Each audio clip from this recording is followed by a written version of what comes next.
एक हिंदू भाई सुन लिया मौलाना की तकरीर कि जितना सवाब रोजादार को अल्लाह देगा उतना इफ्तारी कराने वाले को भी देगा। वो क्या काम किया कि एगो खजूर लिया, एक गिलास शरबत लिया और निकल पड़ा मुसलमान के मोहल्ले में। एक नौजवान आ रहा था, मुसलमान का बच्चा, पकड़ा गट्टा बिठाया वहीं दोपहरिया का टाइम। वो नौजवान बोला कहना और हाथ पकड़ो छोड़ो, बोले बैठो अफ्तारी करो। बोला अफ्तारी करो दी कोई टाइम अफ्तारी का? बोला हम सब कुछ नहीं सुनेंगे, अफ्तारी करो भाई, अफ्तारी करो। अब ये नौजवान इनकार कर रहा है, वो वजीद है कि जब तक अफ्तारी करोगे नहीं हम छोड़ेंगे नहीं, चाहे तुमसे लड़ाई करना क्यों न पड़ जाए। उसका रोजा तोड़वा दिया, खजूर खिला के छोड़ा, शरबत पिला के छोड़ा। ये नौजवान रोने लगा कि हाय हाय मेरा रोजा टूट गया, क्या कर दिया तुमने? बोला तुम्हारा रोजा टूट गया लेकिन सवाब तो हमको मिला। बोला खाक सवाब मिला? अरे रोजा रखते तब ना सवाब मिलता।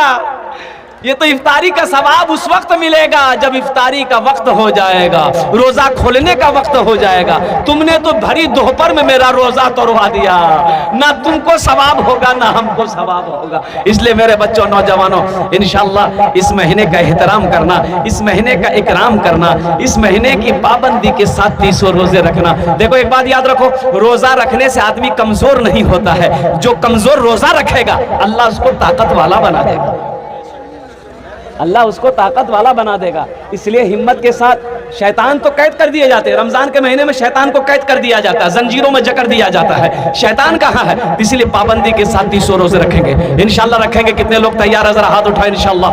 या अल्लाह। एक आदमी का 4 बेटा, कितने बेटा था?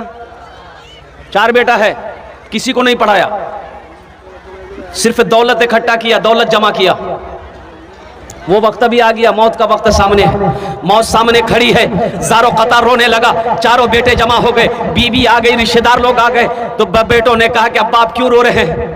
कहा कि बेटा हम दुनिया में रहकर कब्र की तैयारी नहीं कर सके, कब्र हशर के मैदान की तैयारी नहीं कर सके, जन्नत में जाने की तैयारी नहीं कर सके। बेटा मैं रो इसलिए रहा हूँ कि जब मेरी मौत हो जाएगी मेरा अल्लाह पूछेगा मेरा बंदा दुनिया से आया है, मेरे लिए क्या लाया है, तो मैं क्या जवाब दूंगा। बेटा लेकिन सुनो, मेरी एक वसीयत है, जब मैं मर जाऊं, बेटा मैं जब मर जाऊं ना तो किसी कुरान पढ़ने वाले को लाकर, हाफिज कुरान को लाकर कुरान पढ़वा देना, मेरे हक में दुआ करवा देना, शायद अल्लाह मेरे गुनाहों को माफ कर दे। बेटों ने कहा कि अब्बा हम लोग तैयार है, एक वसीयत क्या, अगर आपकी 10 वसीयत भी होगी हम लोग पूरी करने की कोशिश करेंगे। अच्छा हम बोल रहे हैं, आप लोगों को समझ में आ रही है? एक मरतबा सुभान अल्लाह बोले तो माशाअल्लाह। बेटों ने वादा कर लिया, बाप का मरना था, मर गया, बाप चला गया। दोस्तों एक दिन इस चमन से आशियाना उठाना पड़ेगा। दोस्तों एक दिन इस चमन से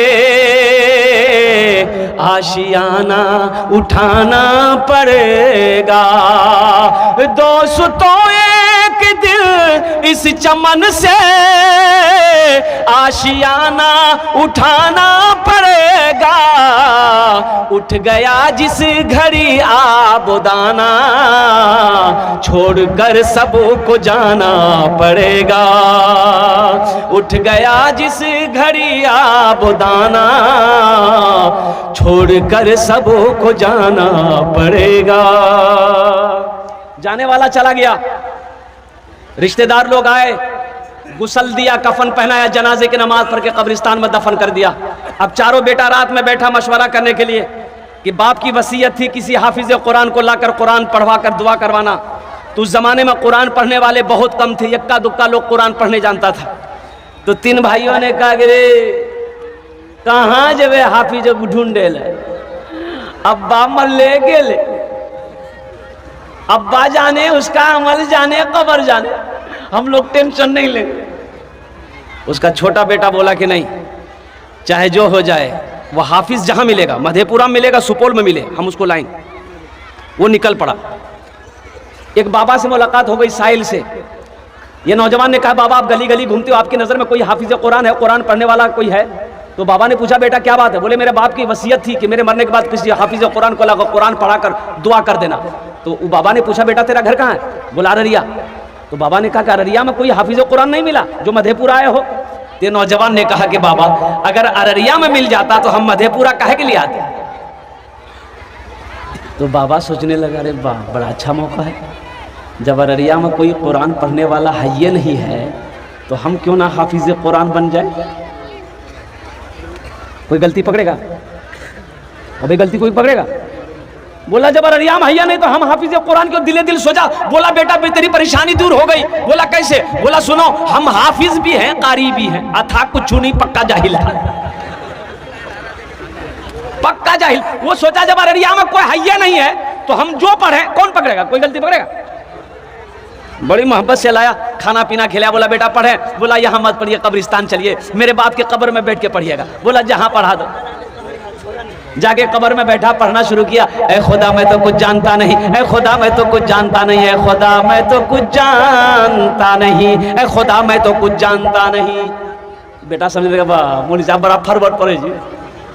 दूसरा बेटा बोला कि ये छोटा होकर ला सकता, हमने लग, वो भी निकल गया भागलपुर गया, एक पक्का जाहिल को पकड़ के वो भी लिया,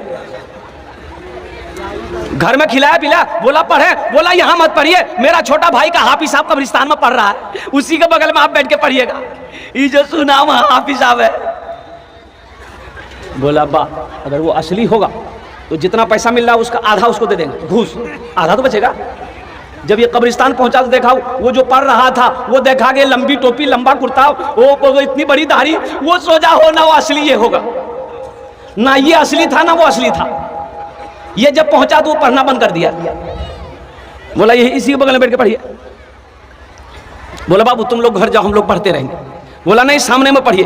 तो पहला वाला बोला कि अब जो हो ये असली है कि नकली है बात समझ में आ जाएगी। पढ़ना शुरू किया, ऐ खुदा मैं तो कुछ जानता नहीं, ऐ खुदा मैं तो कुछ जानता नहीं।